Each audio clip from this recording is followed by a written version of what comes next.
Hello friends, ಮತ್ತೊಮ್ಮೆ ತಮಗೆಲ್ಲರಿಗೂ ನನ್ನ ಚಾನಲ್ಗೆ ಸುಸ್ವಾಗತ. ಈ ದಿನ ನಾವು ಹಿಂದಿ 7ನೇ ತರಗತಿಯ ತೃತೀಯ ಭಾಷೆ ಹಿಂದಿ ಪಾಠ 15 ಪಾಠ 15 ಗಿಂತಿ 71 से 100 71ರಿಂದ 100 ಈ ಒಂದು ಪಾಠದ ಪ್ರಶ್ನೋತ್ತರಗಳನ್ನು ನೋಡೋಣ. ಸೊ ಮೊದಲನೇ ಪೇಜಲ್ಲಿ ಏನಿಲ್ಲ, ಸೊ ಹಾಗಾಗಿಬಿಟ್ಟು ಕಂಟಿನ್ಯೂ ಇಲ್ಲಿ ಗಿಂತಿಯನ್ನು ಕೊಟ್ಟಿದ್ದಾರೆ. 71ರಿಂದ 100ರವರೆಗೆ ಗಿಂತಿಯನ್ನು ಕೊಟ್ಟಿದ್ದಾರೆ. ಸೊ ಅದಾದ ಮೇಲೆ ನೆಕ್ಸ್ಟು ಇಲ್ಲಿ ಧ್ಯಾನ್ ಸೆ ಪಡೋ ಅವ್ರು ಯಾದ್ ರಖೋ. 100 ಅಂತ ಅಂದರೆ 100, ಹಜಾರ್ ಸಾವಿರ ಅಂದರೆ ಹಜಾರ್, 10,000 10,000 10,000, 1 ಲಕ್ಷ ಲಾಖ್, 10 ಲಕ್ಷ 10 ಲಾಖ್, 1 ಕೋಟಿ ಕರೋಡ್. ಓಕೆ, ನೆಕ್ಸ್ಟ್ ನಮೂನೆ ಕೆ ಅನುಸಾರ ಖಾಲಿ ಜಗಹಕ್ಕೂ ಭರೋ. ಇಲ್ಲಿ ಖಾಲಿ ಬಿಟ್ಟ ಸ್ಥಳಗಳನ್ನು ತುಂಬಬೇಕಂತೆ. ಸೊ ಬನ್ನಿ ನೋಡೋಣ. 81 81 81 ಅಂತಾರೆ. ಸೊ ಬರೆಯೋದು ಈ ರೀತಿ. 76 76 ಅಂತಾರಲ್ಲ ಅದು. 76 75 85 85 85. ನೆಕ್ಸ್ಟ್ 99 ಬರೆಯೋದು ಈ ರೀತಿ. 99 99 87 ಬರೆಯೋದು ಈ ರೀತಿ. 87 87 87 ಅಂತ ಅಂದರೆ 87. 79 79. ಸೊ 79 ಏನು ಹೇಳ್ತಾರಪ್ಪ ಅಂತಂದರೆ 79. Okay, next 98 98 98.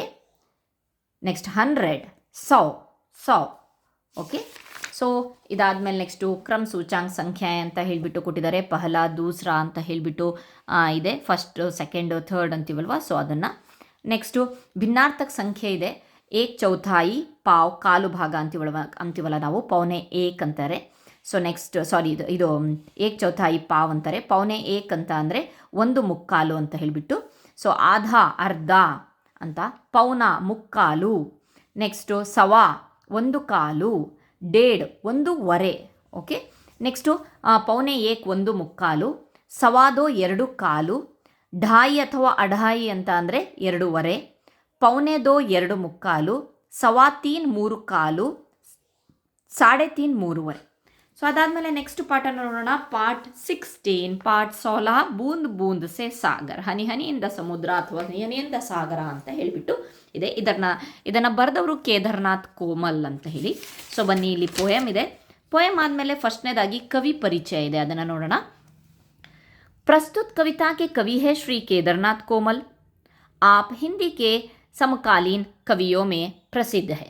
ಈ ಕವಿತೆಯ ಕವಿ ಶ್ರೀ ಕೇದಾರ್ನಾಥ್ ಕೋಮಲ್ ಇವರು ಹಿಂದಿಯ ಸಮಕಾಲೀನ ಕವಿಗಳಲ್ಲಿ ಪ್ರಸಿದ್ಧರಾಗಿದ್ದಾರೆ. ಬೂಂದ್ ಬೂಂದ್ ಸೆ ಸಾಗರ್ ಕವಿತಾ ಆಶಾ ಕಿ ಕಿರಣ್ ಕವಿತಾ ಸಂಗ್ರಹ ಸೆ ಲಿ ಗಯಿ ಹೈ. ಈ ಬೂಂದ್ ಬೂಂದ್ ಸೆ ಸಾಗರ್ ಕವಿತೆಯನ್ನು ಆಶಾ ಕಿ ಕಿರಣ್ ಕವನ ಸಂಕಲನದಿಂದ ತೆಗೆದುಕೊಳ್ಳಲಾಗಿದೆ. इस कविता में देश की एकता को ध्यान में रखा गया है. ಈ ಕವಿತೆಯಲ್ಲಿ ದೇಶದ ಏಕತೆಯನ್ನು ಗಮನದಲ್ಲಿ ಇಡಲಾಗಿದೆ. ಏಕತಾ ಮೇ ಬಲ್ ಹೈ, ಏಕತೆಯಲ್ಲಿ ಬಲವಿದೆ. ಯಹಿ ಕವಿತಾ ಕಾ ಆಶಯ ಹೈ, ಇದೇ ಕವಿತೆಯ ಆಶಯವಾಗಿದೆ. ಇಲ್ಲಿ ಪದಗಳ ಅರ್ಥ ಇದೆ. ಶಬ್ದಾರ್ಥ: ಸಾಗರ್ ಸಮುದ್ರ ಅಂದರೆ ಸಮುದ್ರ. ಸೂತ್ ಸೂತ್ ಅಂತ ಅಂದರೆ ರುಯಿ ಕಾ ಧಾಗಾ ಅಂದರೆ ಹತ್ತಿಯ ಒಂದು ದಾರ ಇರುತ್ತಲ್ಲ ಅದು. ನೆಕ್ಸ್ಟ್ ಧರ್ತಿ ಭೂಮಿ, ಭೂಮಿ ಅಂತ ಹೇಳಿ ನಾವು ಕನ್ನಡದಲ್ಲೂ ಹೇಳ್ತೀವಿ. ಡಟೆ ರಹನ ಅಂತ ಅಂದರೆ ಅಟಲ್ ರಹನ ಅಂದರೆ ಅಚಲವಾಗಿ ನಿಲ್ಲುವುದು, ಅಟಲ್ ರಹನ ಅಚಲವಾಗಿ ನಿಲ್ಲುವುದು.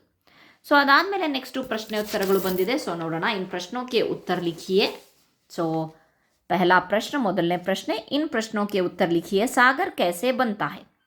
बूंद बूंद से मिलकर सागर बन जाता है. हनी हनिಯಿಂದ सागर आगते. बूंद बूंद से मिलकर सागर बन जाता है. नेक्स्ट, हम धनवान कैसे बन सकते हैं? पैसे को जुटाकर हम धनवान बन सकते हैं. ಹಣವನ್ನು ಕೂಡಿಡೋದ್ರ ಮೂಲಕ ನಾವು ಹಣವಂತರಾಗ್ತೀವಿ. पैसे को जुटाकर, जुटाकर ಅಂದರೆ ಕೂಡಿಡೋದು. जुटाकर हम धनवान बन सकते हैं. साल कैसे बनता है? ವರ್ಷ ಯಾವ ರೀತಿ ಆಗುತ್ತೆ? ಮಿನಟ್ ಮಿನಟ್ ಹಿ ತೋ ಮಿಲ್ಕರ್ ಸಾಲ್ ಬಂತಾ ಹೇ. ನಿಮಿಷ ನಿಮಿಷ ಸೇರಿದ್ರೆ ಒಂದು ವರ್ಷ ಆಗುತ್ತೆ. ಮಿನಟ್ ಮಿನಟ್ ಹಿ ತೋ ಮಿಲ್ಕರ್ ಸಾಲ್ ಬಂತಾ ಹೇ. ನೆಕ್ಸ್ಟ್ ಪ್ರಶ್ನೆ, ಹಿಂದೂಸ್ತಾನ್ ಕಿ ಯಾತ್ರಾ ಕೈಸೆ ಕರೋಗೆ? ಭಾರತ, ಹಿಂದೂಸ್ತಾನ್ ಅಂತ ಅಂದರೆ ಭಾರತದ ಒಂದು ಪ್ರಯಾಣ ಯಾವ ರೀತಿಯಾಗಿ ಮಾಡ್ತೀರಾ ಅಂದರೆ, ಥೋಡಾ ಥೋಡಾ ಚಲ್ಕರ್ ಹಿ ತೋ ಹಿಂದೂಸ್ತಾನ್ ಕಿ ಯಾತ್ರಾ ಕರೆಂಗೆ. ಸ್ವಲ್ಪ ಸ್ವಲ್ಪ ನಡಿತಾ ನಡಿತಾ ನಾವು ಭಾರತದ ಒಂದು ಪ್ರಯಾಣವನ್ನು ಮಾಡ್ತೇವೆ. ಓಕೆ, ಥೋಡಾ ಥೋಡಾ ಚಲ್ ಕರ್ ಹಿ ತೋ ಹಿಂದೂಸ್ತಾನ್ ಕಿ ಯಾತ್ರಾ ಕರೆಂಗೆ. ಇದಿಷ್ಟು ಪ್ರಶ್ನೆ ಉತ್ತರಗಳಾಯಿತು. ಇದಾದಮೇಲೆ ನೆಕ್ಸ್ಟು ಇಸ್ ಪದ್ಯ ಭಾಗಕ್ಕೂ ಪೂರ್ಣ ಕರೋ, ಪದ್ಯವನ್ನು ಕಂಪ್ಲೀಟ್ ಮಾಡಿ. ಬೂಂದ್ ಬೂಂದ್ ಕೆ ಮಿಲ್ನೆ ಸೆ बन जाता है सागर, सूत सूत के मिलने से बन जाती है चादर. ओके, नेक्स्ट जोड़कर लिखिए ಅಂತ ಇದೆ, ಹೊಂದಿಸಿ ಬರೆಯಿರಿ. Match the following. बूंद बूंद के मिलने से बन जाता है सागर, मिनट मिनट ही मिलकर बन जाता है साल, पैसा पैसा जोड़ो तो बन जाओगे धनवान, अच्छे अच्छे काम करो और बातें प्यारी प्यारी. ಸೊ ನೆಕ್ಸ್ಟು ಸಹಿ ವರ್ಣೋ ಸೆ ಖಾಲಿ ಜಗಹ ಬರಿಯೇ, ಸರಿಯಾದ ಒಂದು ಅಕ್ಷರಗಳಿಂದ ಖಾಲಿ ಬಿಟ್ಟ ಸ್ಥಳಗಳನ್ನು ತುಂಬಿರಿ ಅಂತ ಇದೆ. ಪಾನಿ ಜಲ್, ಸಾಗರ್ ಸಮುದ್ರ, ಸಿನಾನಿಮ್ಸ್ ಇವೆಲ್ಲ ಅಂದರೆ ಸಮಾನಾರ್ಥಕ ಪದಗಳು. ಹಿಂದೂಸ್ತಾನ್ ಭಾರತ್, ಧರ್ತಿ ಭೂಮಿ, ಆಕಾಶ್ ಆಸ್ಮಾನ್, ಗಗನ್ ಅಂತಲೂ ಇದೆ ಬಟ್ ಇಲ್ಲಿ ಆ ಮತ್ತು ನಾದಿಂದ ಸ್ಟಾಪ್ ಆಗಿದೆ, ಸೊ ಹಾಗಾಗಿ ಬಿಟ್ಟು ಆಸ್ಮಾನ್. ಕೋಷ್ಟಕ್ ಮೇ ಸೆ ಸಹಿ ಶಬ್ದ ಚುನ್ಕರ್ ಖಾಲಿ ಸ್ಥಾನ್ ಭರೆ. मछली पानी में रहती है, मछली कोयल अल्ल, कोगिले अल्ल, बैल अल्ल, मछली. एकता में बल है, ಏಕತೆಯಲ್ಲಿ ಬಲವಿದೆ. ಹಮಾರೆ ರಾಷ್ಟ್ರೀಯ ಝಂಡೆ ಮೇ 3 ರಂಗ್ है, ನಮ್ಮ ರಾಷ್ಟ್ರಧ್ವಜದಲ್ಲಿ 3 ಬಣ್ಣಗಳಿವೆ. 3 2 8 3 ಅಂತ ಇದೆ, 3 ರಂಗ್ है. ಓಕೆ, ನೆಕ್ಸ್ಟ್ ಬರೋಣ. ಇಸ್ ಕವಿತಾ ಕಿ ಪ್ರಥಮ 8 पंक्तियों को कंठस्थ कर, 8 ಲೈನ್ಸ್ಗಳನ್ನು ಕಂಠಪಾಠ ಮಾಡಿ. ಪಾನಿ ಮೇ और पानी के बाहर रहने वाले प्राणियों का वर्गीकरण करो.